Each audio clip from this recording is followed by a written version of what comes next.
Hey y'all, it's Mickey Smith, and today I want to talk about nail care. I don't know about you guys, but when it comes to these and getting colors, I'm always torn between my signature colors and experimenting. Because there's so much to life, right? We always want what we don't have. Am I right or am I right? So I am indeed a great lover of acrylic manicures. Why? Because they last, they don't chip, and they go such a long way. They look so good for such a long time. So today I want to talk about nail routines.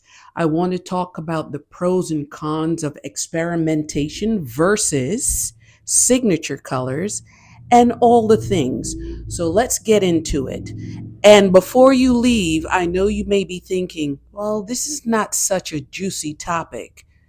Says who? Listen, the things that I go through with this nail routine, I'm going to give you a good giggle. So come on, join me and let's get to it. So, guys, I have been getting acrylic manicures for years. I love these things. Like I said, for someone like me who's pretty much a low maintenance girly, perfection. Because I don't have to worry about chips. I don't have to worry about scratches because these bad boys, they can stop tanks. So, if you're not familiar with what an acrylic powder is, it's basically a polymer, and it's a powder that they use to shape and mold and build up your nail, right? On top of your natural nail. And then they add a liquid, a monomer. And when these two get together, it really hardens and curates and it makes it a nice, hard, solid substance. And that's why I love it. And then on top of that, they just put a regular gel manicure and it is in there like swimwear. So the question is, do we stick to signature colors or do we experiment? Or is there a time where both may feel better at one time or the other? So let's talk about colors. But before we get into that, I want to show you a video that I made a couple of months ago because I actually had to, as I have in past videos, I had to confess about this thing that happens when I go to get pedicures because I always, and I mean always, match the nails to the toes. Okay? The carpet to the drapes, the, you know, the yin to the yang, they go together. So I can't be mismatched. It's like your bra and your knickers. They have to match, at least in color. Okay, so this video explains it all.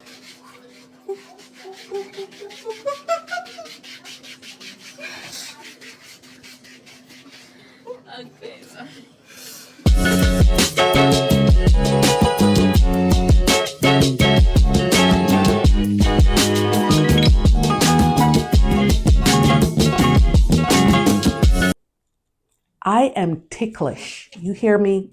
Ticklish beyond all belief. It's almost one of the most embarrassing things about me. There are others, but I'm not disclosing that today. You'll have to watch other videos to learn about that. And that's part of why you'll see that I have on actually one of my signature colors, right? It's a darker kind of a Bordeaux. And it's not because it's all the trend this fall. It's because I actually love this color. And I have growth, new growth. I don't go every 2 weeks like I should. I go maybe once a month. And it's because I am so ticklish. It is one of those things that I have to build up the gumption. I have to build up the bravery, have to build up the courage. It's like going to the top of the mountain. You know what I'm saying? Okay. So I digress.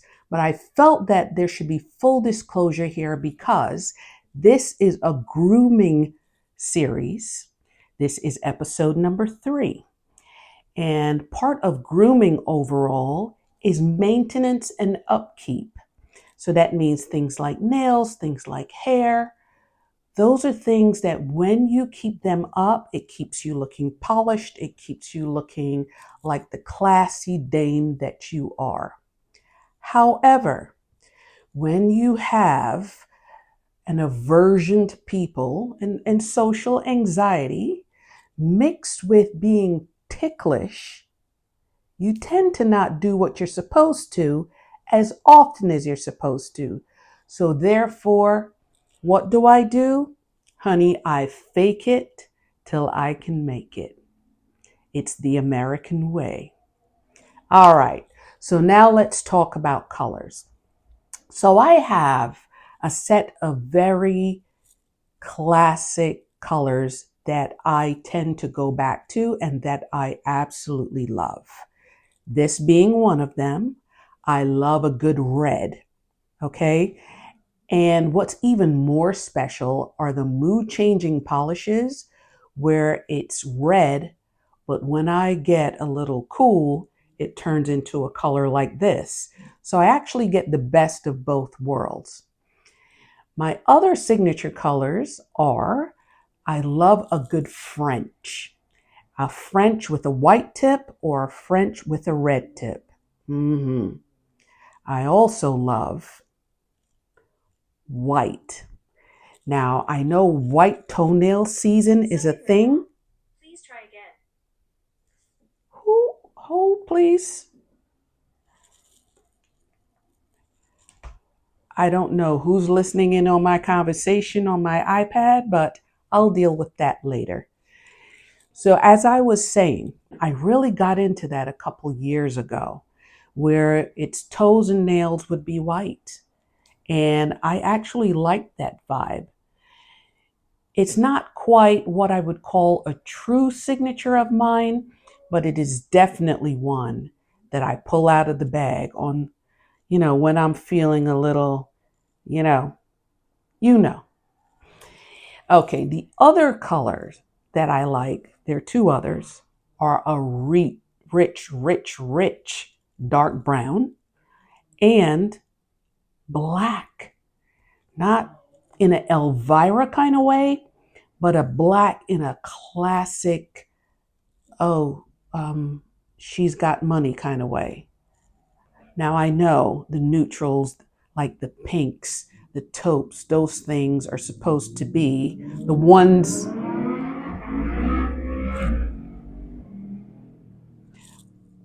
that give rich. But those don't quite go with my tone. And I don't know who came up with those rules, but I don't think that they were inclusive in their thoughts. Okay, so with that being said, I do like to experiment, especially in the spring and in the summer when we start to wear a little bit more color. The toes are out. They are saying hello to the universe. They are free after being cozied up in thick socks and boots and shoes. They get to be in sandals. They get to live life. They get to be in the grass. Okay? And it's at that time that you start getting that little tingle. And I'll pop up some of the colors that I experimented with this year. And this is the most expressive and experimental that I've been. And I quite liked it, I must say. It doesn't necessarily go with the neutral color palette that I tend to gravitate towards. That's my signature style. But somehow we made it work. So I'm curious about you and what you do. Do you experiment or do you have colors that you normally go to? I have a couple of friends that every time they go to the salon, they tend to look through the colors, they bring over the color swatch thingamajiggy and the books, and they go through it all. And every single time they walk out of that salon, they're wearing the exact same color that they always wear because they're afraid to make that step. But you know what? I think your inner self knows what you like, knows what you want, and there's nothing wrong with not experimenting. And you know what? There are also those that like to have all the designs and all the things on their nails. And I love to look at those. I think that they're so creative, so artistic, but they're not for me. For one, when I'm not, as you can see with my luscious, luscious gray locks that I just had installed, when I don't have this, I have natural hair, natural coily hair. And when you have all those designs and things on your fingers, they do not go together. They actually pull on my very, very thin strands. And I can't have that. The other thing is, I tend to like to wear fabrics that are delicate. And I'm not about the life of ruining my clothes because of my nails. And that's not to say that you can't have those kind of designs and intricate artistic types of expressions on your nails and have natural hair or have those kind of delicate fabrics. It just takes a certain sensibility and carefulness that I'm not willing to do. I'm just not about that life. So I keep it simple. The other thing I don't do is excessively long nails. Those things drive me crazy.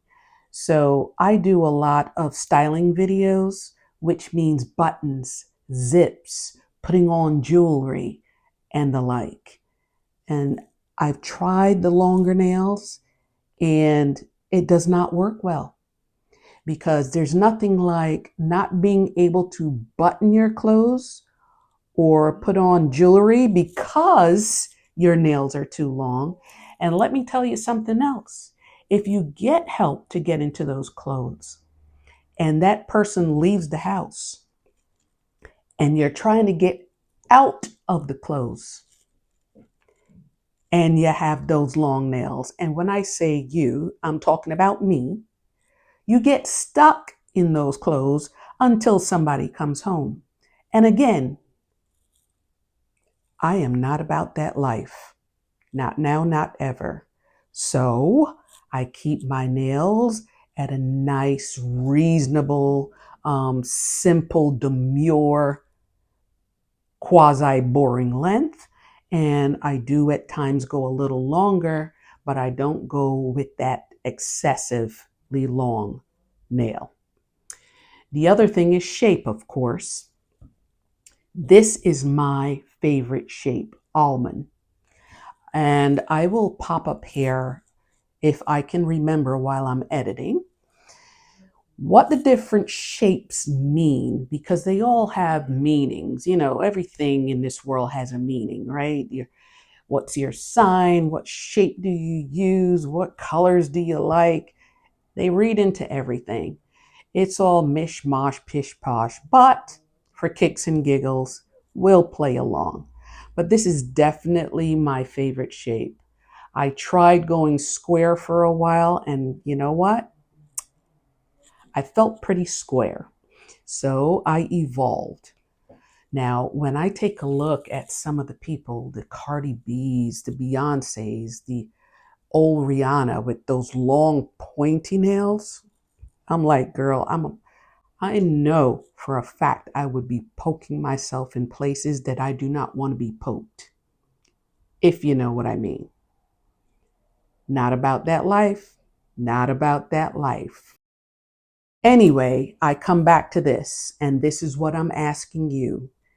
Kick off in the comments about what you do. Do you play with during certain seasons, or are you like a solid true and true? I like to experiment with color, or do you just stick to the same colors? Okay, let me know, because this can be fun. And if you haven't noticed yet, I am all about all things classic but low maintenance, because that's me. I'm a low maintenance girl. Okay? If it's going to take too much work, too much time, too much energy, goodbye. On to the next one, because that's not my lifestyle. However, there are other people that get a lot of joy, a lot of vibing off of this type of grooming and spending time in this space, because it's their way of doing self-care and spending time with themselves and making themselves feel good. And that, I think, is an excellent thing. Any of you feeling what I'm putting down here? So that's pretty much it.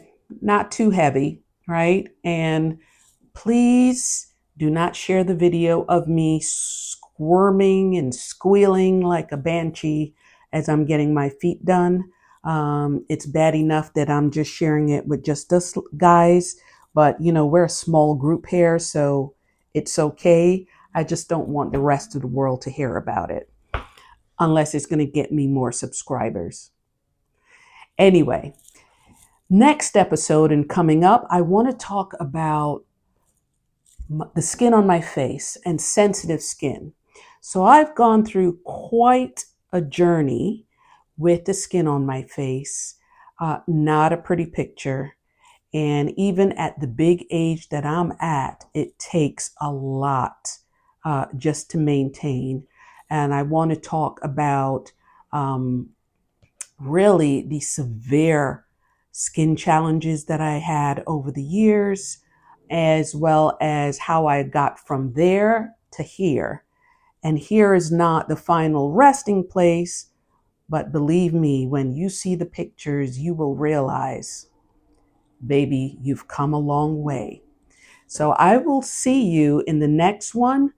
And if you wouldn't mind, actually, let me stop being so nice about it, because closed mouths do not get fed. If you've made it this far, please, please give a girl a like, subscribe, share, comment, because this is all stuff that we all go through. And this is a great space for us to just talk about it and know that we're not in it alone. So I will see you in the next one. Bye.